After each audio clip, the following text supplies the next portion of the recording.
Coming up, an Australian port operator hit by a cyber security threat, and ANZ wraps up bank reporting season. We'll have all the details next.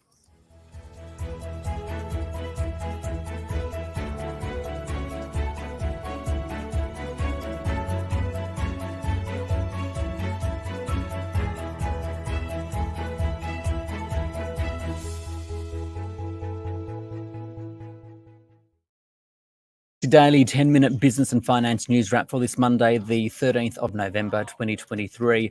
On market day, we'll speak with George Boubouras from K2 Asset Management on the day on the markets, including ANZ's record full-year cash profit. But first, to cybersecurity and operations at one of Australia's biggest port owners, DP World, resumed after a major cybersecurity incident over the weekend. It did have the potential to hit supply chains, threatening inflation. So for more, including what consumers can do about these rising threats, Rhayna Bosch spoke with cybersecurity expert Troy Hunt. In terms of the business's response to this, what we've basically heard is the second they realised there was attacked, they shut down their internet connection. Is that enough to fend off a potential attack, or is there another response that perhaps may have been more suitable? Well, look, it's certainly part of the picture. As soon as you kill the connectivity and evict whoever it is that's in there from the network, there's no more data that goes out and there's no more ongoing access, which might lead to more damage. Now, whether or not that's sufficient, we don't really know. We've got to remember it's early days. I mean, that they first heard about it on Friday. We started seeing news about that on Saturday afternoon. We're really only probably less than 72 hours in. Now, you mentioned Medibank and the other hacks that have kind of ensued over the last couple of years. We also had Optus involved there, who found themselves in hot water again last week. So this is obviously a top of mind issue for a lot of people in Australia right now, including politicians. In terms of Australia's reaction to this and the safeguards that need to be in place to better protect the country and its consumers from cyber attacks, where are the pitfalls at the moment, and what do you see as needing to be addressed?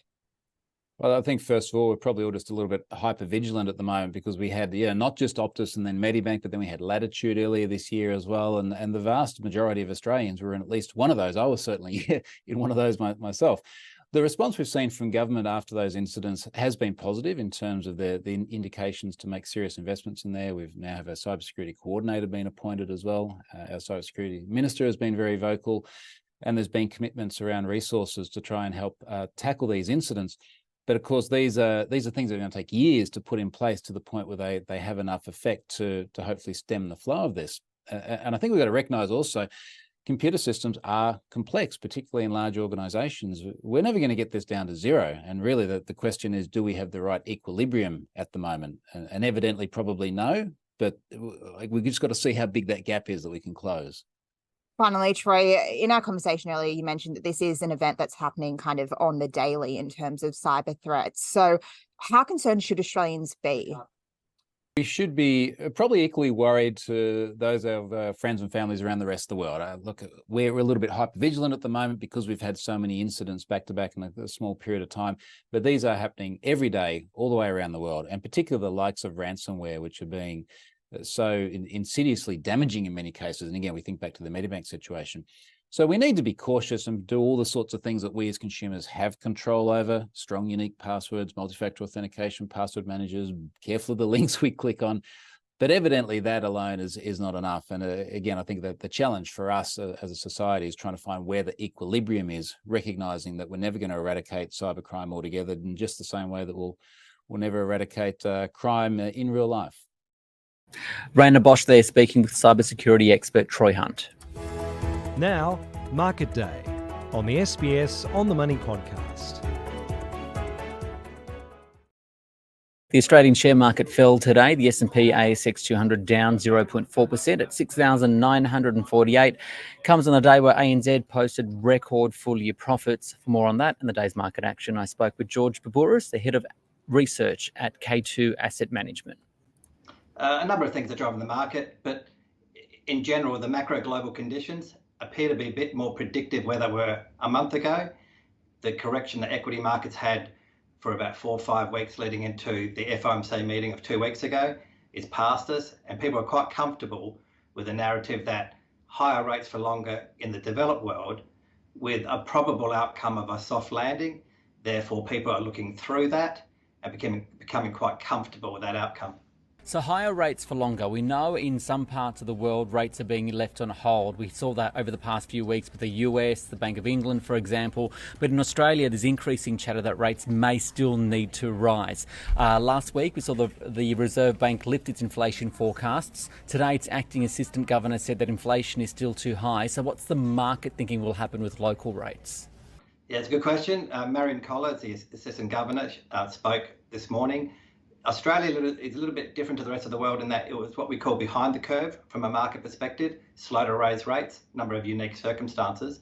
However, it's fair to say in the last 3 months that domestic demand and domestic inflation acceleration combined with higher energy prices globally and the lower Aussie dollar are creating a bit of an issue and a problem for the Reserve Bank going forward. They've seen re-acceleration for the quarter of inflation. And that comes down to many different things: tight labour market, record immigration levels, house prices still and rents maintaining those high levels. But that re-acceleration is creating a bit of a problem for the central bank, and the RBA is cognizant of that. Therefore, the market is expecting rates to go up another 1, possibly 2 next year, and to remain higher for longer. A bit like pre-2008, for those that can get back to those days. Before 2008, we had these higher rate environment.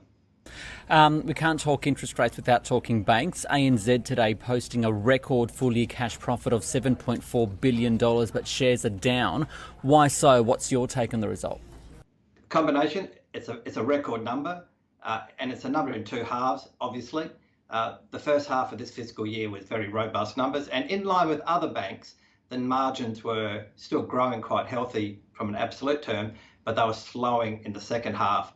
So that's one way to look at it. The other thing to look at is that the margins for retail banking are under pressure from these good levels. National Australia Bank is a little bit different because it's got less retail as a proportion of its business. It's a bit more of a business bank. But ANZ has got, obviously, trying to grow that retail bank sector. And obviously, they're hunting for new mortgages aggressively. And some people are interpreting that as too competitive or not ideal for margins going forward. But I think if you take a step back on these record numbers from ANZ, they'll be getting some really good customers in that lower mortgage if they're doing the price discount. So it will impact their margins in the short term, but they'll be getting some good quality customers coming over from their competitors. And I think there may be a little bit of an overreaction on that. Okay, speaking of competitors, the ANZ was the last of the big 4 banks to report. Combined, I think their profits of the big 4 is about $32.5 billion, their cash profit. That's a record, about 14% up on last year. So what do these combined results in the banking sector say about where we are in the economy and the ability for borrowers to deal with higher interest rates? A great question. The banking sector in Australia is very healthy in relative terms to offshore peers.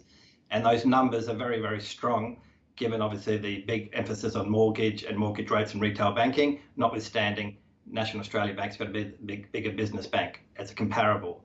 What it does show is that regulatory capital is quite high. They can sustain some impairments going forward, but there is a resilience to the underlying economy. Make no mistake about it. All of us forecasters have really been surprised at the strength of the housing price, and they seem to be holding these gains. And on the back of that, and a lot of the mortgages written before 2-3 years ago, there's a lot of prepayment in there. So from a credit perspective, the banking sector looks very good in relative terms. But having said all of that, offshore investors are not keen buyers of the Aussie banks.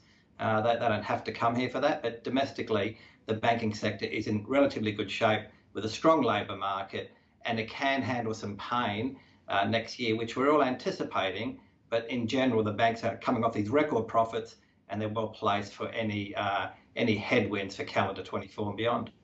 Okay, finally, where do you see the opportunities for investors at the moment? All investors have super, so they're already balanced and diversified. Outside of that, investors are clearly going into more property, looks quite expensive, and term deposits obviously are very healthy rates for those people that don't need to go back into the equity market or the bond market. So everyone's got a balanced fund, you're already diversified, you already have exposure, but outside of that, term deposits just look compelling for retirees. George Boubouras there from K2 Asset Management. This SBS On the Money stream is provided for informational purposes only. The content in this stream should not be understood as constituting advice or a recommendation. It is not personal advice and it does not consider your personal circumstances or objectives. You should contact a licensed professional before making any financial decision.